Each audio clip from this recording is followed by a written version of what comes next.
예, 안녕하세요. 오늘 주제 진행하겠습니다. 어저께 해야 되는데 제가 깜빡했습니다. 예, 죄송합니다. 오늘 진행하도록 하겠습니다.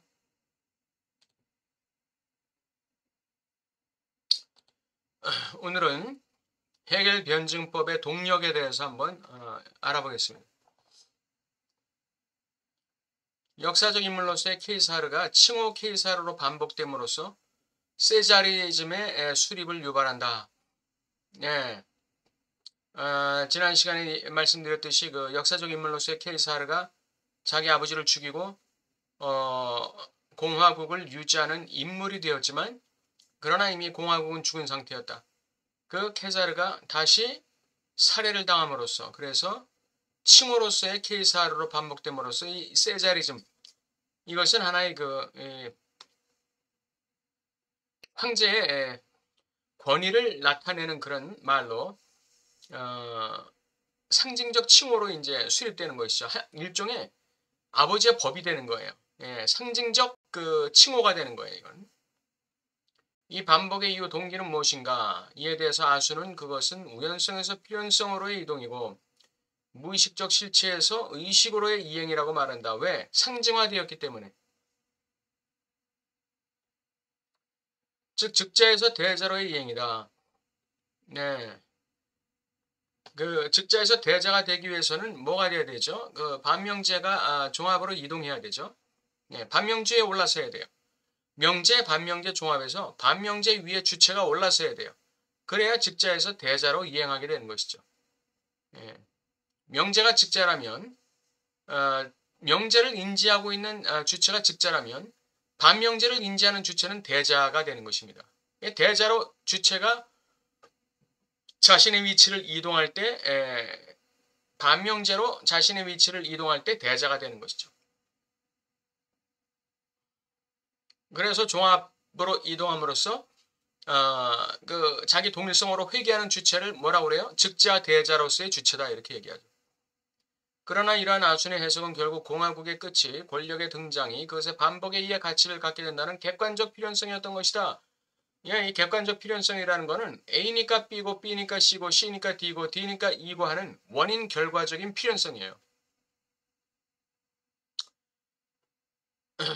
집안에서 그 폭력적인 양육 과정을 경험했던 아이들은 나중에 폭력 행위나 폭력 사건에 연루될 가능성이 더 많겠죠.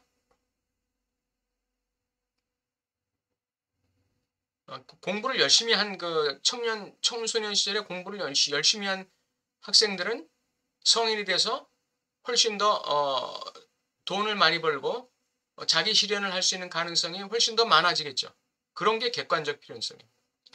원본과 반복 사이에서 변하는 사건은 바로 의미작용적 망 안에 기입된다.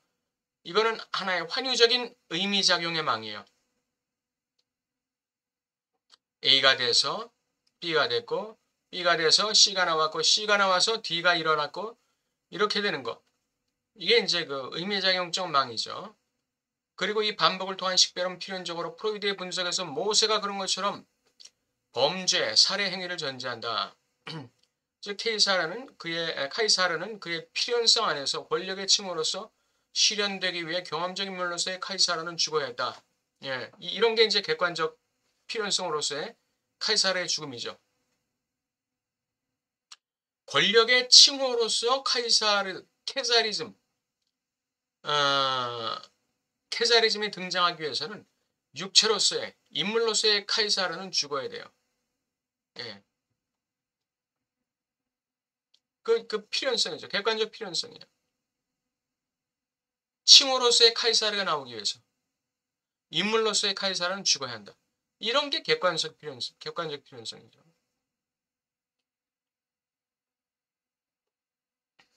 좋은 대학 가고 돈 많이 벌기 위해서는 청소년 시절에 공부를 열심히 해야 한다. 이런 거나 똑같은 것이죠. 예. 카이사르의 최초 등장에 대한 오인은 그것의 상징적 필연성의 내재적이라는 사실이 중요하다.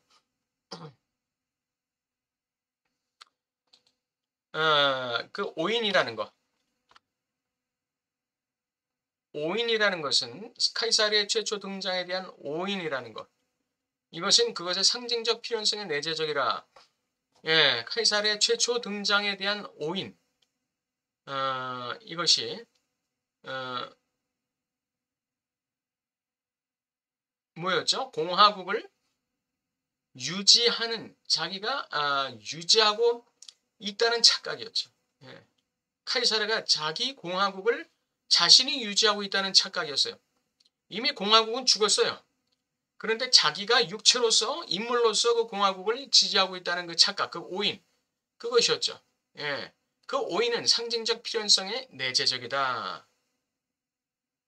결국 그 육체로서의 인물로서의 카이사르는 죽어야 하고 그리고 죽게 되고 그 다음에 칭호로서의 상징으로서의 카이사르가 등장하는 거, 거기에 그 오인이라는 거는 최초의 카이사르에 대한 오인이라는 거는 이미 내재되어 있었다 이거죠. 이미와 아직 사이의 변증법이죠. 오인은 그것의 사후 식별의 즉각적 구성 요인이에요. 사후적 식별의 그 즉각적 구성 요인.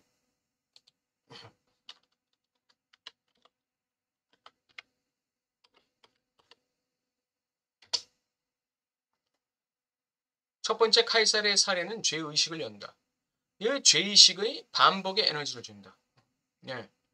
첫 번째 카이사르가 살해됐기 때문에 두 번째 카이사르가 칭호로서 나온 게 아니라 첫 번째 카이사르의 살해라는 이 실수는 죄의식을 열고 이 죄의식은 무의식적인 반복의 에너지를 주는 거예요. 그래서 사물은 우리의 주체적 의지로부터 독립적인, 우리 주체의 의지로부터는 독립적인, 객관적인 필연성 때문에 이 저항할 수 없는 방식으로 반복되는 게 아니다. 보세요. 죄의식이 반복의 에너지를 주는 거예요. 무의식적 죄의식이 반복의 에너지를 주는 거예요. 의지에서 어떤 이 독립적, 객관적 어떤 이 필연성 때문에 저항할 수 없는 방식으로 필연적으로 이 반복되는 게 아니에요. 죄의식 자체가 상징적 빚을 드러내고 그것을 통해 반복의 강박을 만드는 거예요. 이건 무의식 과정이죠. 예. 무의식 과정은 의식 과정과 달리 어떤 의지적 작용이 여기서 포함되는 게 아니에요. 이거는 그냥 반복 강박적으로 일어날 수밖에 없는 거예요. 이거는 전혀 다른 것이죠. 의지적 작용에 의해서 의식적으로 반복되는 어떤 것이 아니라는 거예요. 그게 객관적 그 필연성이고 이 무의식의 죄의식을 통해서 반복 강박적으로 일어나는 것. 이게 그 상징적 그 필연성이라는 거예요. 반복은 살인자 아버지 대신에 아버지의 이름, 즉 법이 등장함을 알린다. 반복이라는 건 살인의 반복이잖아요. 살해의 반복이에요. 카이사르의 살해의 반복은 살인자 아버지 대신에 아버지의 법, 아버지의 이름이 등장함을 알린다. 즉 칭호로서의 카이사르, 권력의 상징으로서의 카이사르의 등장을 알린다는 거죠. 상징으로서의 카이사르의 등장을 알린다는 거죠. 반복되는 사건은 그것의 반복을 통해 소급적으로 그것의 법을 부여받는다. 토텐과 터브에서 그 아들들이 아버지를 죽이지만 아버지의 아내인 엄마를 차지하지 못하죠. 그럼 왜 그래요? 죽은 아버지의 법이 역사하는 거죠. 죽은 아버지의 법이 등장하는 거예요. 그래서 아들들이 그 죽은 아버지의 법에 알아서 복종하는 것이죠. 왜? 죄의식 때문에. 죄의식의 반복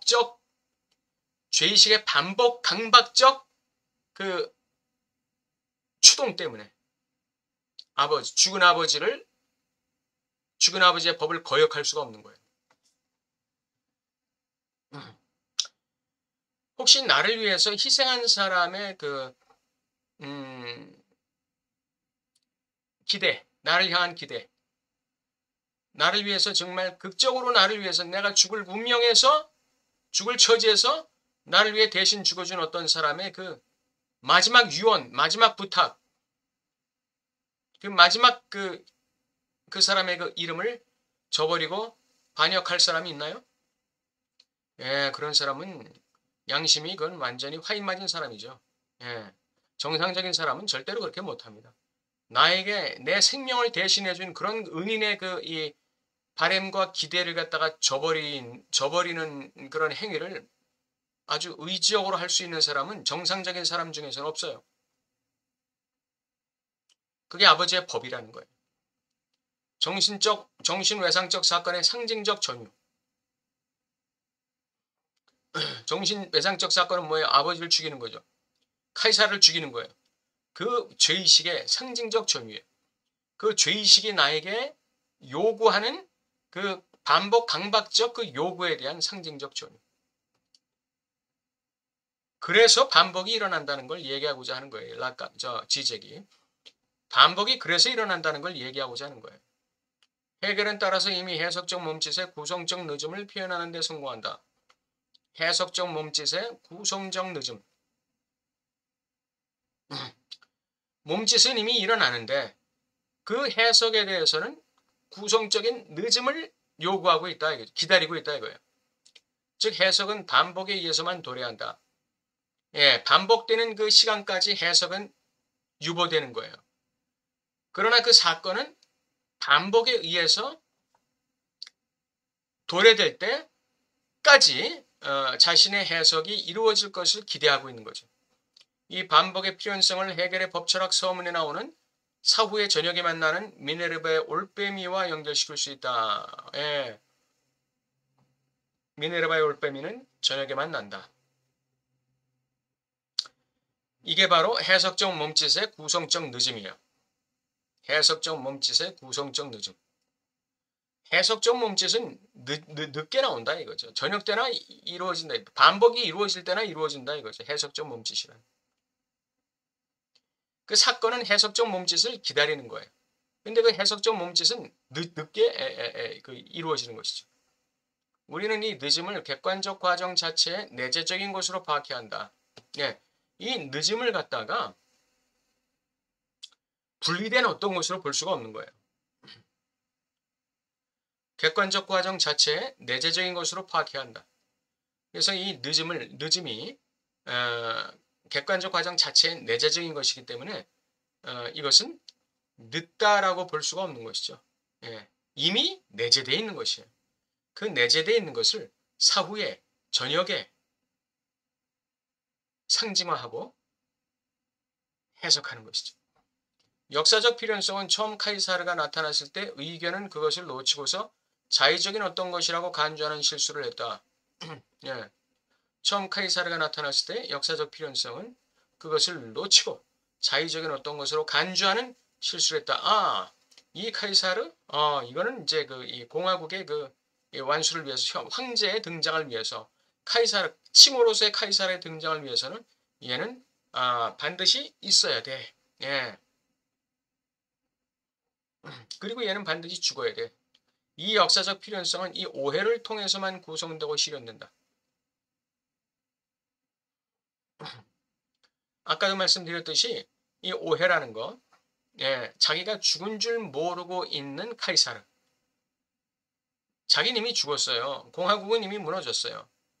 자신이 지탱해야 될 공화국은 이미 무너졌어요. 그런데 아직 무너지지 않았다고 지금 착각하고 있는 것이죠. 예, 역사적 필연성은 바로 이 오해를 통해서만 구성되고 실현되는 거예요. 헤겔의 이 입장과 혁명적 과정에 대한 막수주의 변증법 사이에는 결정적인 구별점이 있다. 즉 로자 룩셈부르크에게 있어서 시기상조적 시도들의 실패는 마지막 승리를 위한 조건을 만든다. 예, 이게 아까 말씀드린 이 객관적 필연성의 차원이죠.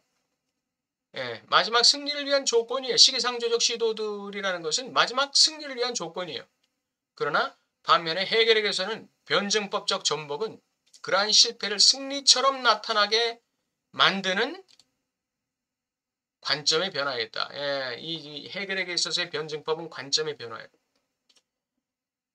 반명제가 마치 명제인 것처럼 이렇게 보는 것이죠. 부정이 마치 긍정인 것처럼 보는 것이죠.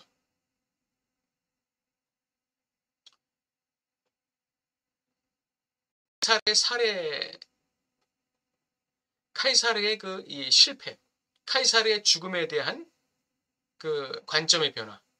카이사르의 죽음은 사후의 성공을 위한 전제 조건인 것이 아니라 카이사르의 실패 자체가 바로 성공이었다는 것. 사후의 성공에 말하자면 연속선상에 있었다는 거. 그걸 얘기하는 것이죠.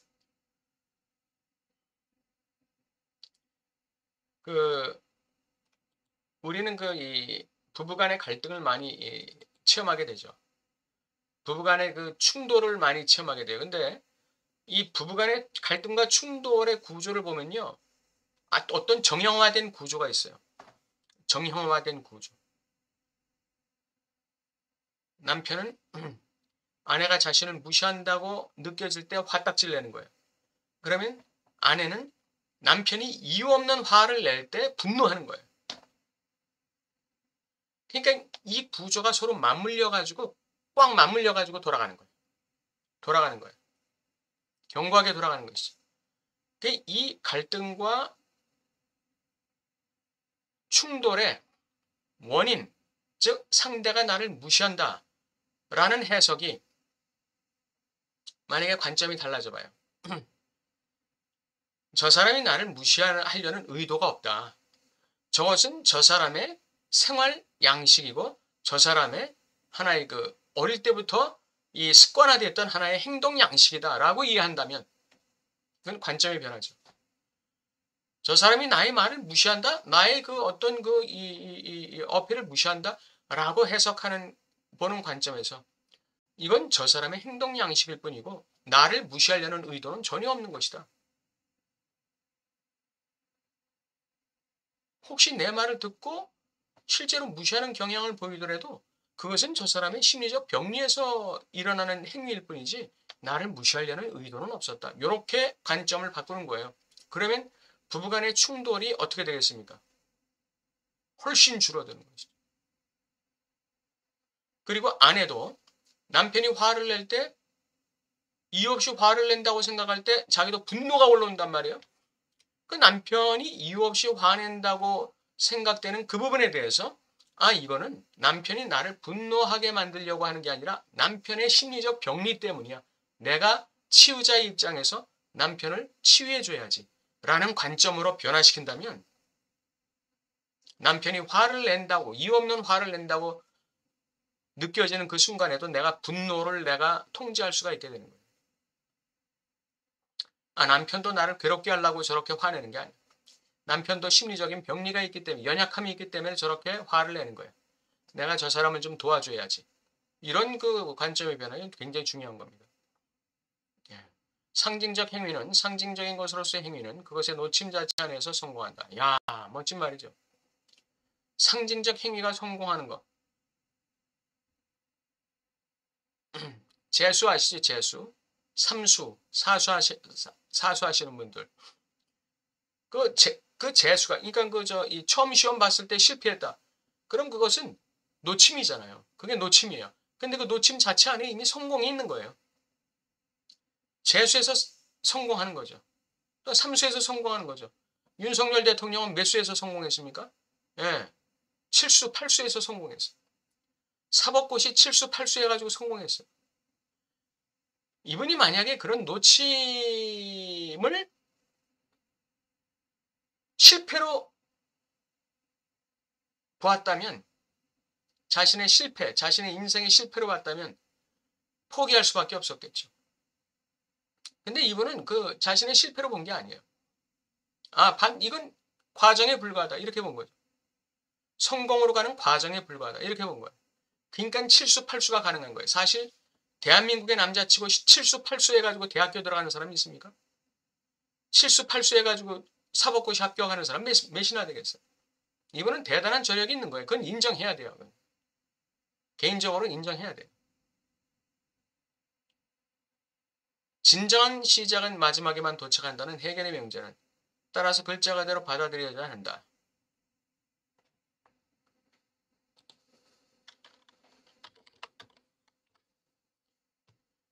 진정한 시작은 마지막에만 도착한다는 의미가 뭘까요?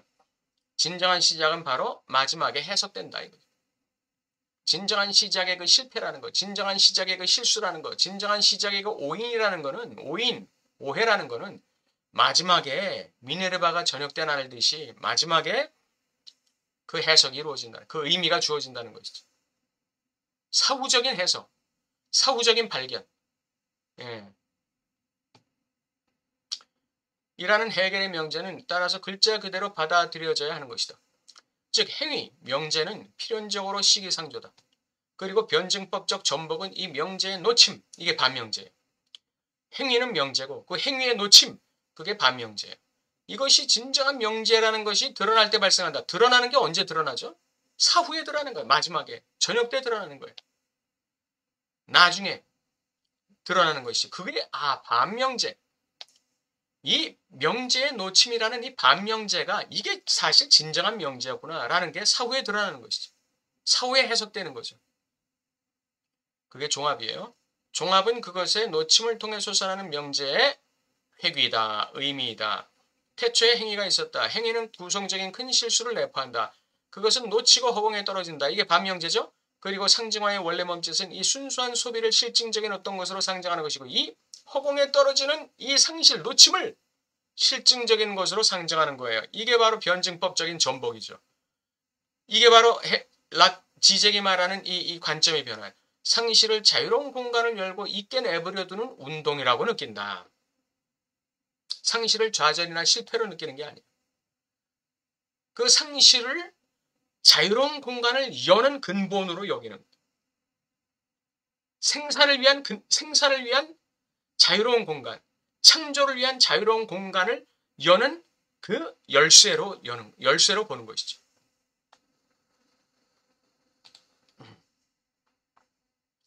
바로 이런 이유로 바로 그런 이유로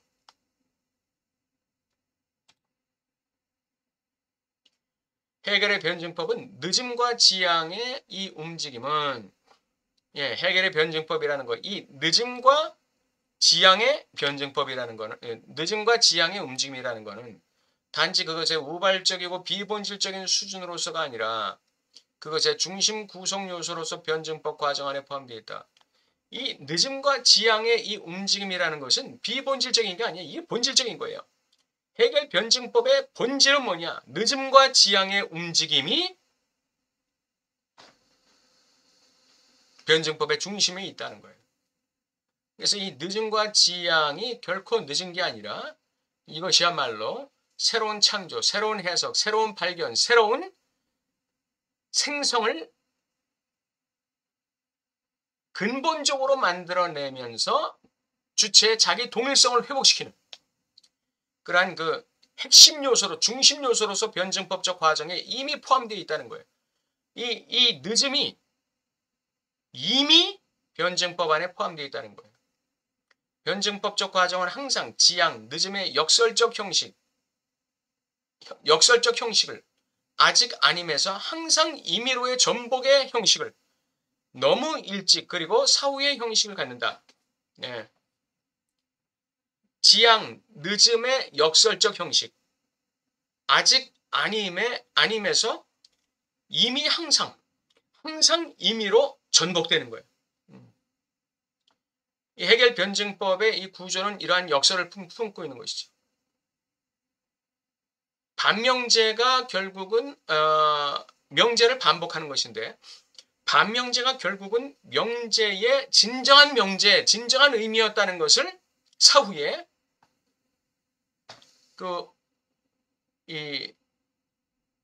발견해주고 해석해주는데 그것은 사후적인 작업이지만 이미 명제 안에 그 사후적인 형식이 포함되어 있다는 거죠. 그 사후적인 형식이 언제 드러나느냐? 반명제가 나타날 때 그 사후적인 형식이 드러나는 거예요. 반명제에 대한 관점의 변화를 통해서 사후적 해석이 드러나기 때문에 반명제에 대한 관점의 변화를 통해서 사후적인 의미, 사후적인 그 발견이 들어가기 때문에 그게 바로 진정한 의미의 명제라는 것이죠. 이게 명제의 회귀예요. 이게 자기 동일성의 회귀예요. 자기 동일성의 회귀. 이게 직자 대자로서의 주체죠. 그것의 진정한 동력은 바로 올바른 순간의 구조적 불가능함이며 사물과 그것의 적절한 시간 사이에 축소할 수 없는 격차다. 그 해겔 변증법의 진정한 동력이라는 건 뭐냐? 차이라는 거예요. 이 차이. 수력 발전을 하려면 그 물의 높이의 차이가 있어야 할 거 아니에요? 물의 낙차의 그 차이가 있어야 될 거 아니에요? 미사일이 진정한 그 파워를 갖기 위해서는 어떻게 돼요? 미사일이 진정한 파워를 가지려면 얼마나 하늘 꼭대기로 올라가느냐에 따라서 그 미사일의 그 파워가 결정되는 것이죠. 현무5 아시죠? 현무5는 이 공기를 그냥 뚫고 나가잖아요.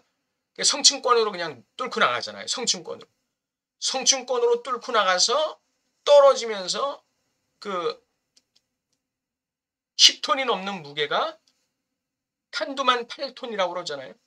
그게 10톤이 넘는 무게가 떨어지는 속도가 얼마가 되겠습니까? 마하 10 이상의 속도로 떨어지면서 지하 300m를 뚫어버린다고 그러잖아요.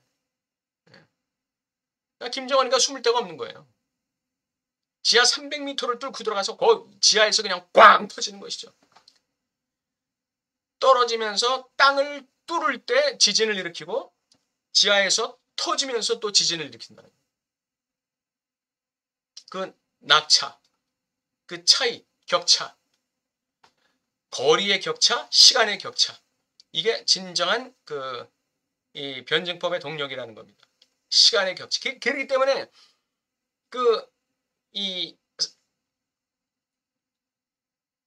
여기 보면 사전적인 행위, 시기상조적 행위라고 그랬죠 아까. 시기상조적 행위. 예. 시기상조적 행위가 뭐를 기다린다고요? 예. 늦음과 지양의 움직임을 기다린다는 거예요. 그 늦음과 지양의 움직임은 언제 나타난다고 그랬죠? 시간의 격차를 두고 반명제가 등장할 때, 즉 반복이 일어날 때, 무의식의 반복 강박적 추동에 의해서 반복이 일어날 때, 그 반복된 움직임에 대한 관점의 변화를 통해서 바로 변증법의 움직임이 일어난다는 것이죠. 그래서 이 격차, 이게 중요하다는 게 시간의 격차.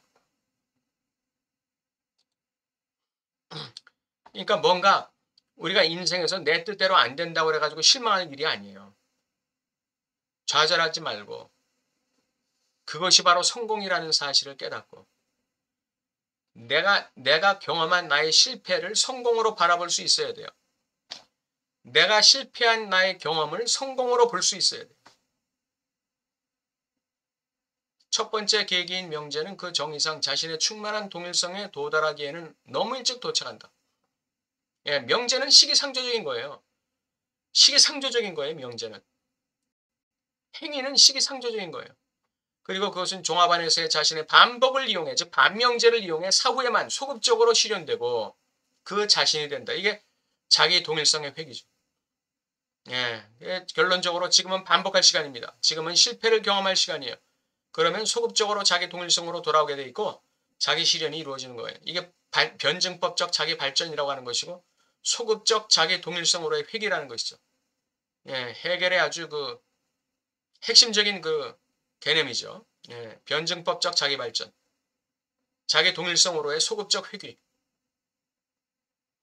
오늘 해겔 변증법의 동력에 대해서 살펴봤습니다.